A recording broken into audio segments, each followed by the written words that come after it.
আজকে আমি তোমাদের যে সামনে রয়েছে কি পরীক্ষা সামনে রয়েছে, যে কোর্টের পরীক্ষা রয়েছে। যারা যারা কোর্টের ফর্ম ফিল আপ করেছো তাদের জন্য আমি গুরুত্বপূর্ণ কিছু প্রশ্ন দিচ্ছি। এগুলো প্রতি বছরই বিভিন্ন কম্পারেটিভ এক্সামের মধ্যে আসে, আর প্রতি বছরই আমরা নদীর উপর করে, বিশেষ করে নদীর উপর একটা কোয়েশ্চেন আসে। সেই জন্য আমি আজকে কিছু গুরুত্বপূর্ণ কোন নদীর উপর কোন সেতু রয়েছে সেইগুলো সম্পর্কে আজকে কিছু কোয়েশ্চেন দেব।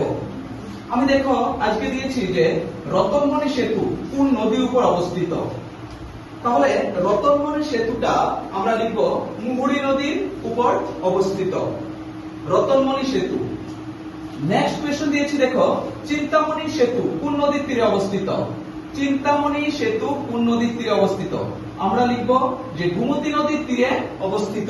এগুলো আমরা ইংলিশে দিতে পারতাম, কিন্তু আমাদের সামনে রয়েছে যে কোর্টের যে গ্রুপ ডির প্রশ্নটা, বিশেষ করে কোর্টের বিশেষ গ্রুপ ডির প্রশ্নটা বাংলাতেই হয়, এই জন্য আমি এই কোয়েশ্চেনগুলো বাংলাতেই দিচ্ছি।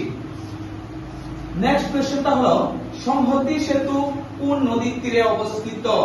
সংহতি সেতু কোন নদীর তীরে অবস্থিত, আমরা লিখব যে গোমতী নদীর তীরে সংহতি সেতু অবস্থিত। বা কোন নদীর উপর দিয়ে সংহতি সেতু গেছে, আমরা লিখব যে গোমতী নদীর উপর দিয়ে।